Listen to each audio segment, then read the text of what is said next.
Ready for study? Hello बच्चों, welcome to our channel Feel the Chemistry।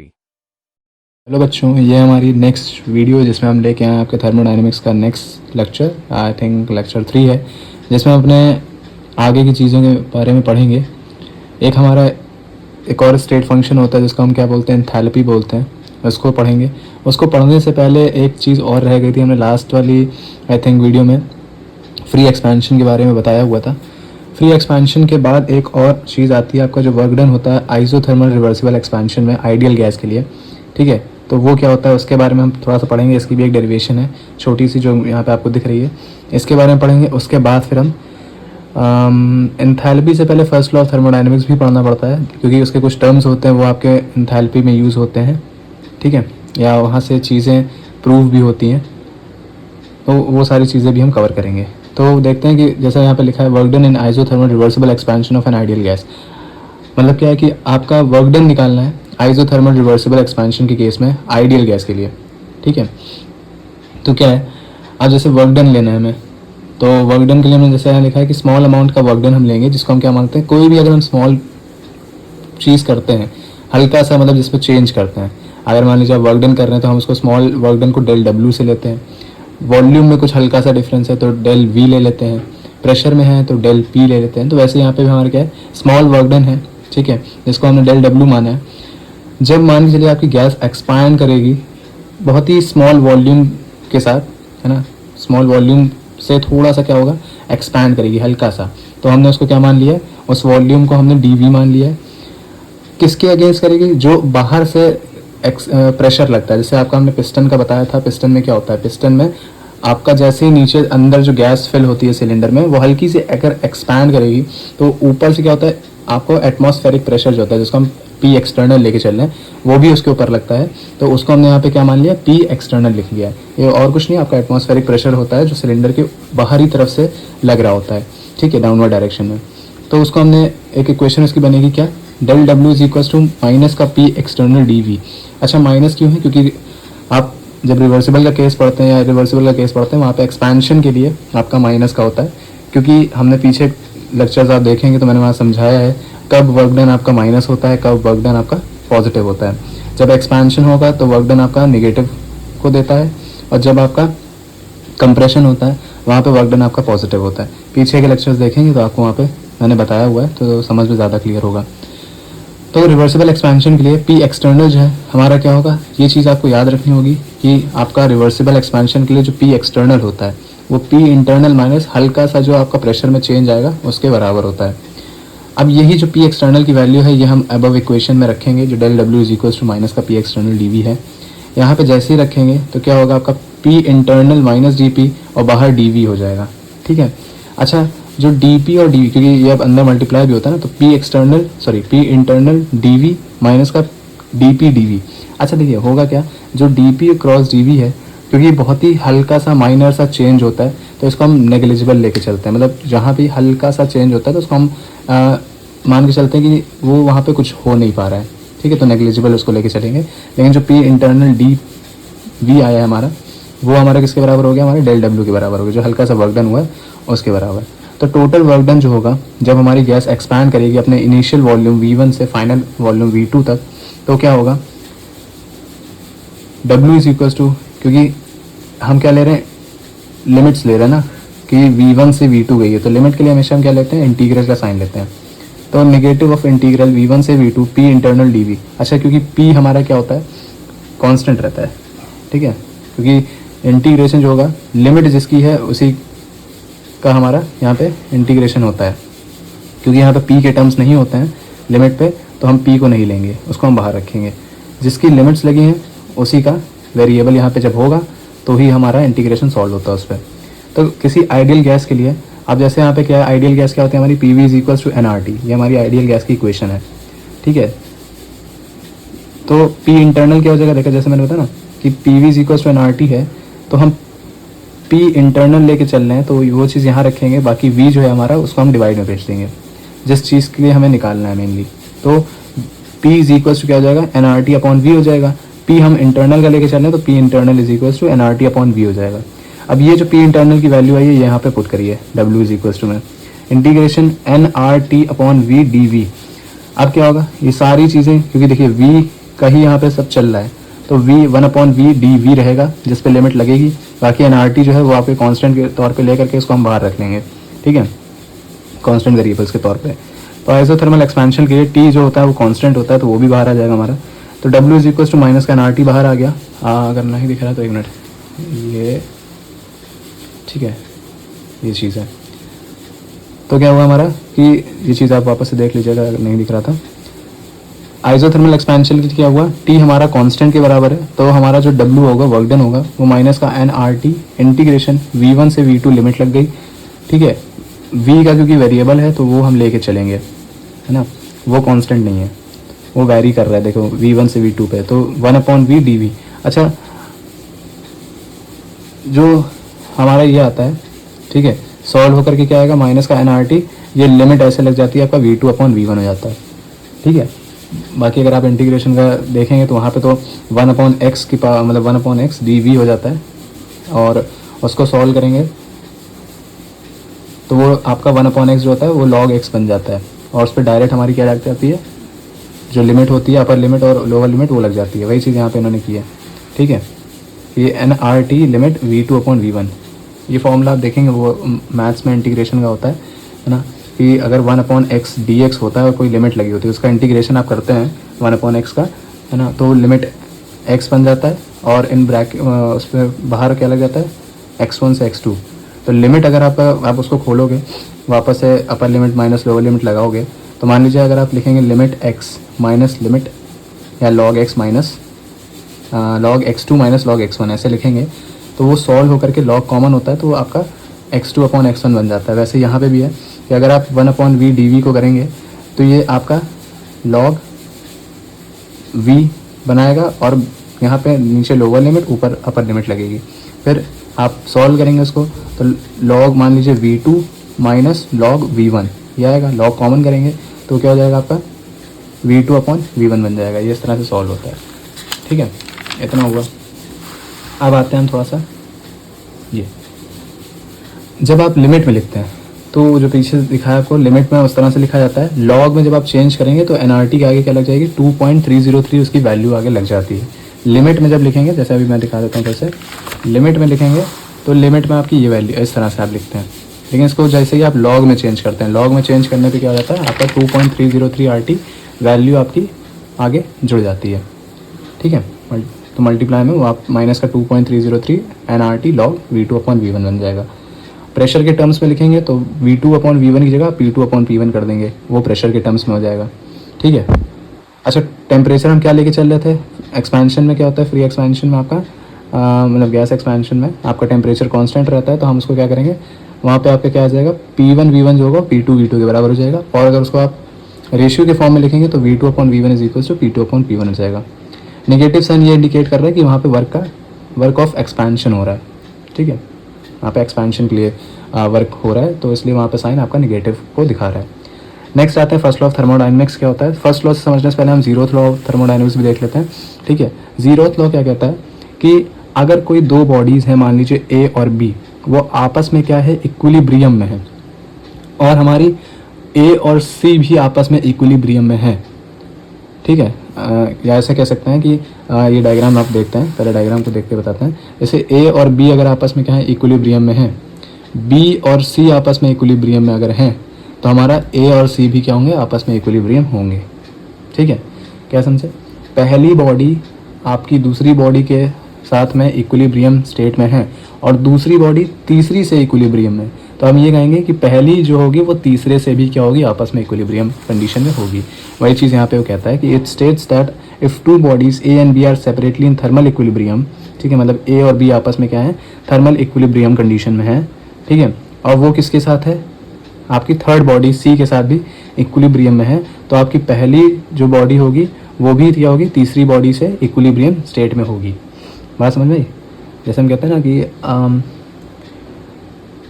A plus B हम कुछ कर रहे हैं, ठीक है, और बी प्लस सी कर रहे हैं, तो हमारा ए और सी भी वैल्यू की होगी आपस में बराबर आएगी। थोड़ा सा मैथ भी अगर देखें तो उसके हिसाब से, तो ये चीज़ होगी जीरोथ लॉ की। फर्स्ट लॉ क्या कहता है, फर्स्ट लॉ कहता है कि हमारी जो एनर्जी होती है, पहली बात तो इसको laws of conservation of energy का फॉर्म भी बोलते हैं। फर्स्ट लॉ जो होता है हमारा थर्मोडाइनमिक्स का, वो law of conservation of energy, जो आप फिजिक्स में थोड़ा बहुत पढ़ते हैं। ठीक है, क्या कहती है कि एनर्जी जो होती है हमारी, ना ही उसको क्रिएट किया जा सकता है, ना ही उसको डिस्ट्रॉय किया जा सकता है। एनर्जी को ना ही हम बना सकते हैं, ना ही उसको डिस्ट्रॉय कर सकते हैं। ठीक है, लेकिन वहाँ पे क्या होता है, आपकी एक फॉर्म से दूसरे फॉर्म में वो कन्वर्ट होती है बस। ठीक है, ये आपका फर्स्ट लॉ ऑफ थर्मोडाइनमिक्स कहता है। एक और है डेफिनेशन, आप चाहो तो ये भी लिख सकते हो। क्या लिखा है कि the total energy of the universe that is system and the surrounding remain constant. आपकी टोटल एनर्जी जो है यूनिवर्स की, यूनिवर्स में कौन से आते हैं आपके सिस्टम और सराउंडिंग्स की, मतलब एक तरह से जो टोटल एनर्जी होगी वो कांस्टेंट होगी, लेकिन क्या हो सकता है आपका, वो ट्रांसफॉर्मेशन में जाती है, मतलब एक फॉर्म से दूसरे फॉर्म में वो चेंज होगी आपकी। ठीक है, ये प्रोसेस है। नेक्स्ट आते हैं हम अपना mathematical formulation of first law of thermodynamics. ठीक है, मैथमेटिकल फॉर्मुलेशन है। थोड़ा सा और ऊपर कर देता हूँ जिससे पूरा दिखे। ठीक है, अब इसमें क्या लेते हैं हम, 3 कंटेनर्स लेते हैं। मान के चलिए पहला क्या है, माने इनिशियल स्टेट का इंटरनल एनर्जी। इंटरनल एनर्जी के बारे में हमने थोड़ा बहुत पढ़ा है। पहले बात तो मैथमेटिकल फॉर्मुलेशन क्या बताता है, वो आपके 3 चीज़ों के बीच का रिलेशनशिप बताता है।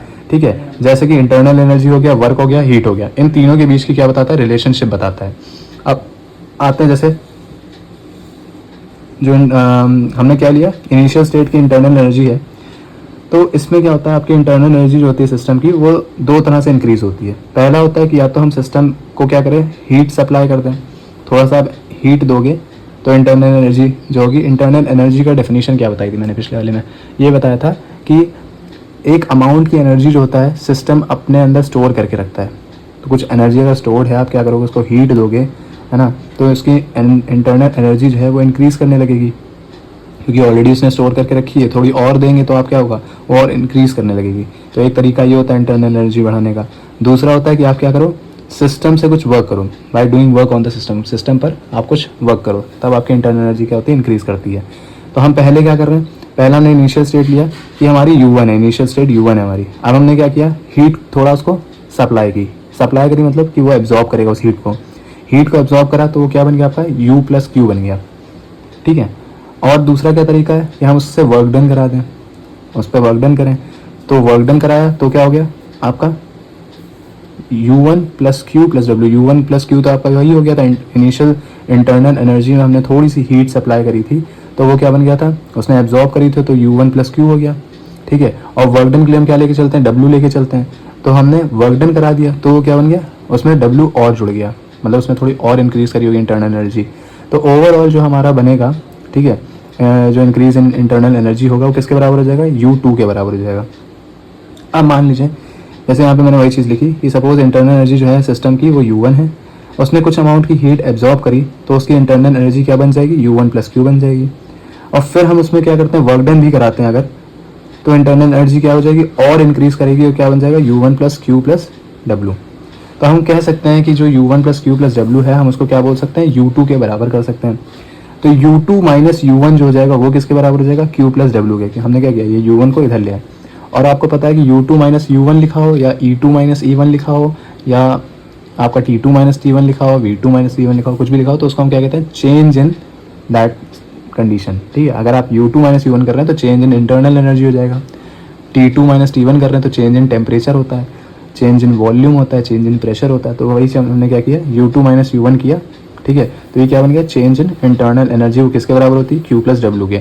ये एक चीज़ आपको दिमाग में लेके चलनी है, क्योंकि ये सारे फॉर्मूले आगे यूज़ होते हैं डेरिवेशंस प्रूफ करने में। ठीक है,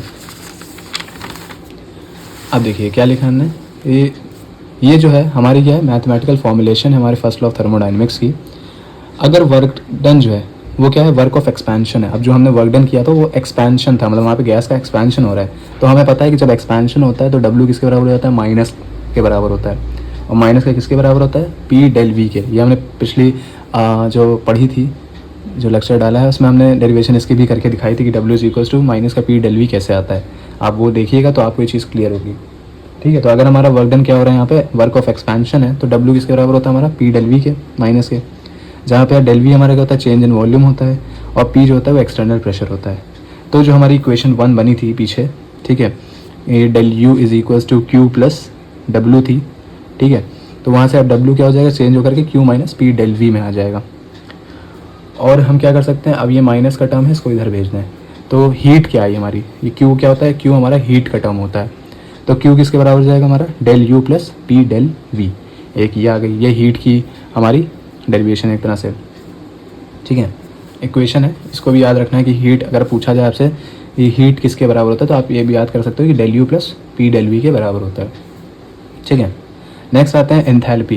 देखो एंथैल्पी से पहले कई चीज़ें होती हैं, बट हमने अभी डेफिनेशन डायरेक्ट लिख दी है, क्योंकि एंथैल्पी भी क्या होता है एक तरह से, एंथैल्पी हमारा स्टेट फंक्शन है पहली बात तो, अनदर स्टेट फंक्शन है इंपॉर्टेंट। साथ ही साथ ये भी थोड़ा सा इंटरनल एनर्जी से आपसे जुड़ा हुआ है।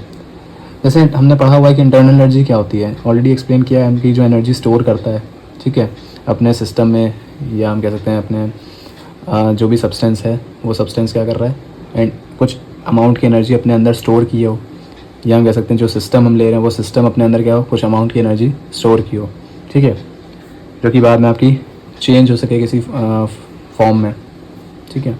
वैसे यहाँ एंथैल्पी भी कहता है, ये अमाउंट ऑफ एनर्जी कुछ स्टोर करके रखता है अपने सब्सटेंस में, हम कह सकते हैं सिस्टम में, जो कि क्या हो, आपकी हीट में कन्वर्ट होने के लिए अवेलेबल हो। जो भी स्टोर करके रखी है एनर्जी उसने, चाहे वो इलेक्ट्रिकल एनर्जी हो, या हम कह सकते हैं कई फॉर्म ऑफ एनर्जीज होती है ना, आपने हीट एनर्जी पढ़ी है, इलेक्ट्रिकल एनर्जी पढ़ी है, तो वैसे यहाँ पे भी कह रहा है कि कुछ अमाउंट की उसने क्या करके रखी है, एनर्जी अपने अंदर स्टोर करके रखी है सिस्टम ने, जो कि बाद में आपकी काम आएगी हीट में कन्वर्ट होने के लिए, ठीक है। वो हीट में आपकी क्या हो जाती है, कन्वर्ट हो जाती है, और इसी को हम क्या बोलते हैं, हीट कंटेंट बोलते हैं, या एंथैल्पी बोलते हैं सब्सटेंस की या सिस्टम की। तो जो भी अमाउंट ऑफ हीट वो अपने अंदर अमाउंट ऑफ एनर्जी जो स्टोर करके रखी है उसने, जो कि बाद में आपके हीट में बदलने के काम आए, वही चीज़ क्या है आपकी एंथैल्पी को बताती है, ठीक।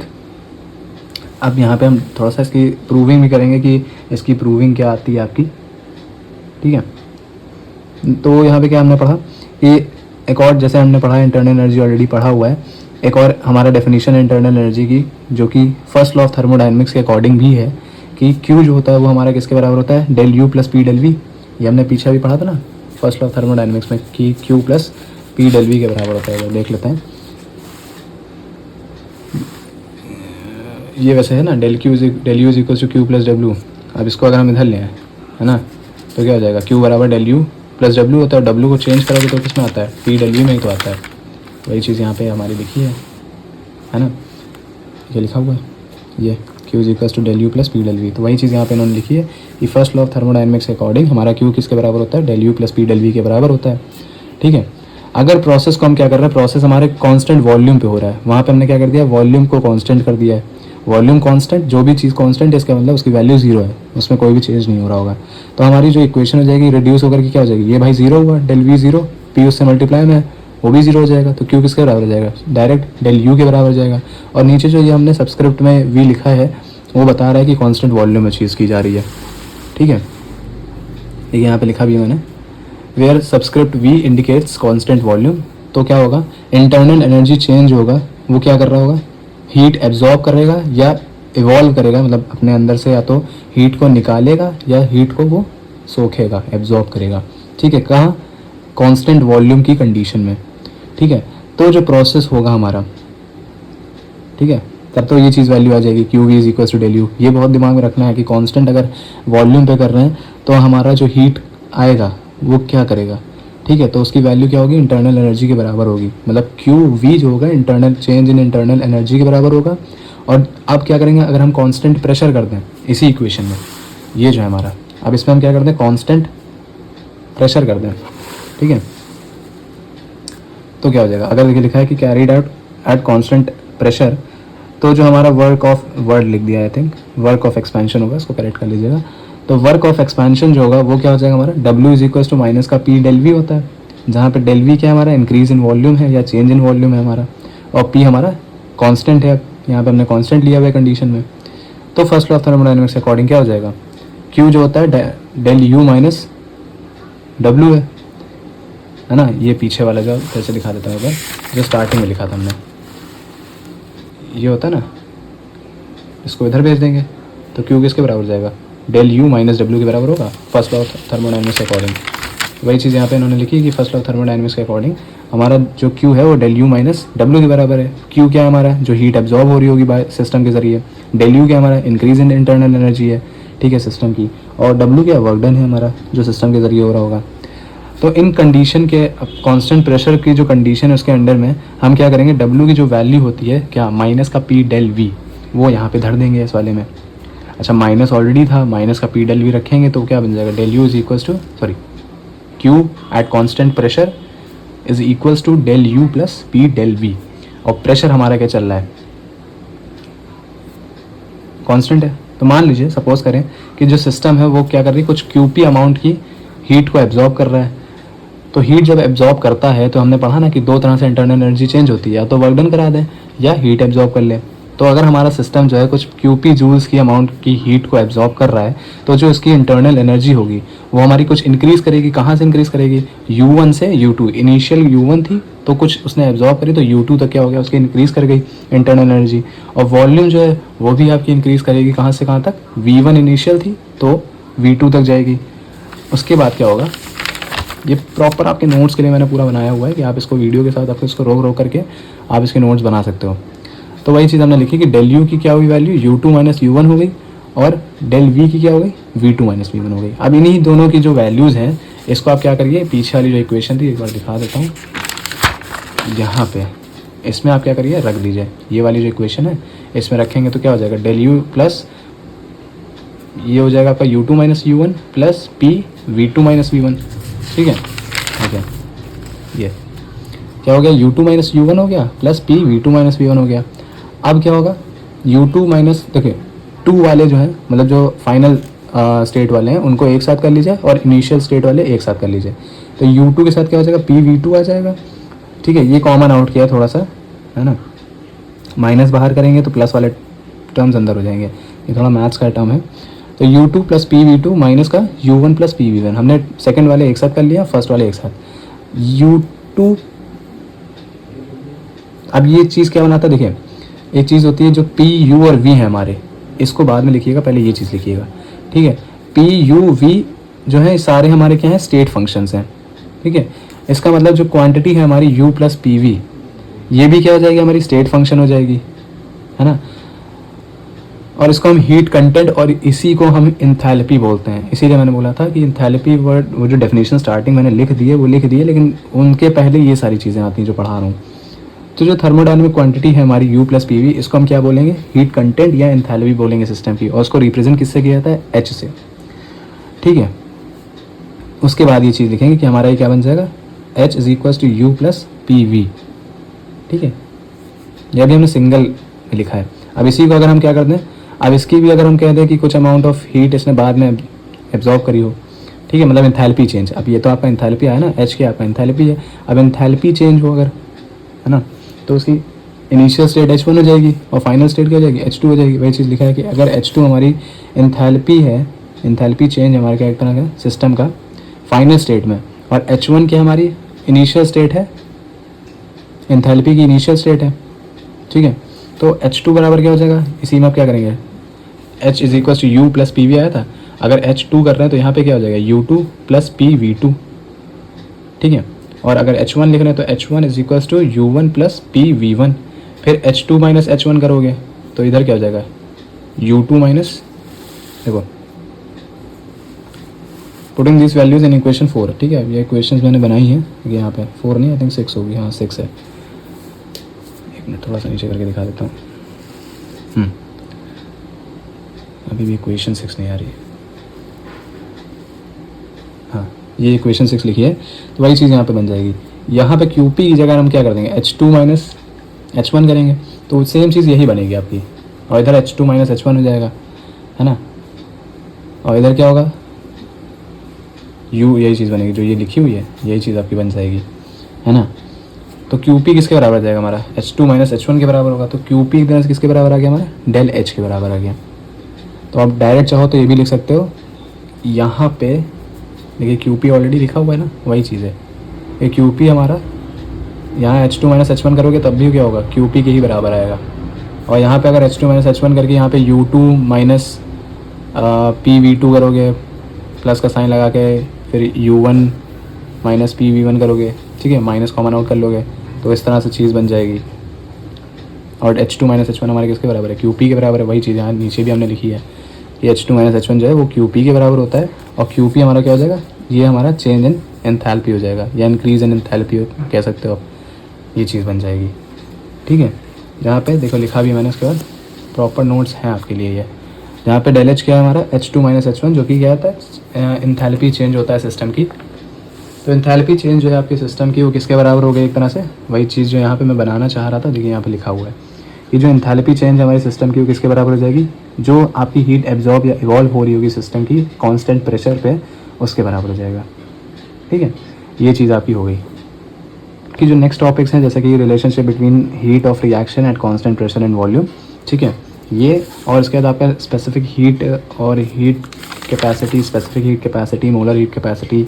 ठीक है, ये आपकी जो मैंने बताया ना, del H is equals to del U plus del N G R T, इसकी डेरिवेशन, ये सारी चीज़ें हम अपने नेक्स्ट वीडियो में कवर करेंगे। ठीक है, बाकी अगर आपको वीडियो पसंद आ रही हो तो रिक्वेस्ट होगी कि अपने दोस्तों को ये ज़रूर शेयर करें कि उनको भी टॉपिक्स क्लियर हो। ये आपका 11th के लिए भी है, जो BSc में बच्चे हैं उनके लिए भी है, क्योंकि उसमें भी पूछा जाता है। ठीक है, बाकी चैनल को सब्सक्राइब करिएगा। थैंक्स फॉर वॉचिंग, मिलते हैं नेक्स्ट वीडियो में।